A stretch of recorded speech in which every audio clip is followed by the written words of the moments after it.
Merci de nous suivre et de vous abonner sur la chaîne des leaders Go 221. Faire de l'autosatisfaction, nous pouvons dire que le bilan est positif. Positif pourquoi? D'abord du point de vue des objectifs que nous étions fixés. Faire un événement panafricain, un événement médiatique panafricain qui est une première. Une première dans le format tel qu'il est, c'est-à-dire qu'il ne se limite pas à l'audiovisuel, mais qui s'ouvre à tous les médias, nouveaux, presse écrite, tout ce que vous pouvez supposer comme médias, tous les supports, mais également qu'il ne soit pas un événement circonscrit au Sénégal. Nous avons une participation de 24 pays, 60 invités, au total une moyenne de 200 invités par panel, autour de 2800 au total pour les panels et les masterclass, donc autour de 3500 participants peut-être au total.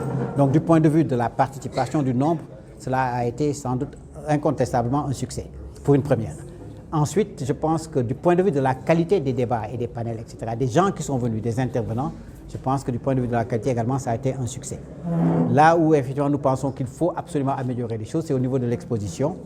Il faudrait véritablement une plus grande implication des médias sénégalais, qu'on puisse vraiment montrer tout ce que nous sommes en train de faire, montrer cette diversité des médias sénégalais, comme l'URAC a tenté de le faire, effectivement, les radios communautaires qui étaient tout à fait présentes ici.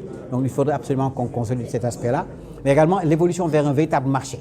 Il faut que nous allions vers un marché, comme je l'ai dit, l'expérience du Discope qui a démarré ici lorsque j'étais directeur général de la RTS, mais qui s'est ensuite transposé en Afrique du Sud, à Abidjan, à Dubaï, etc.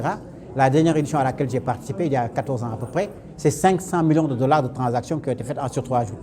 Donc nous devons véritablement pouvoir capter une partie un peu de ce flux financier, de ce flux économique. Donc voilà, nous donnons rendez-vous véritablement, et nous ferons en tout cas valider par les autorités, mais nous voulons vraiment donner rendez-vous pour que la Journée internationale de l'Afrique soit dans le prochain estimant et marque véritablement une sorte de réunion, de focus de l'Afrique sur le Sénégal, au nom de l'Afrique, à travers un événement médiatique. Et pour la prochaine édition?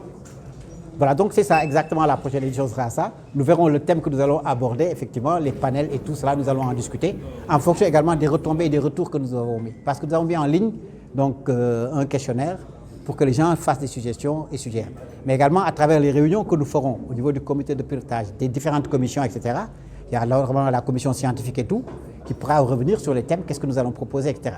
Nous ne le décrétons pas. Nous sommes dans une démarche vraiment inclusive, une démarche ouverte, et c'est ce qui sera décidé par le plus grand nombre, de manière concertée, que nous fixerons comme objectif. En tout cas, nous comptons sur votre appui, qui a été constant avant l'événement, pendant l'événement, aujourd'hui encore vous le démontrez après l'événement, pour vous remercier, vous les reporters qui êtes au quotidien sur le terrain, mais également tous les patrons de presse, tous vos responsables, qui vous ont délégué pour que vous puissiez venir donc, nous assister. Merci donc, vive le Sénégal, vive l'Afrique, vive les médias.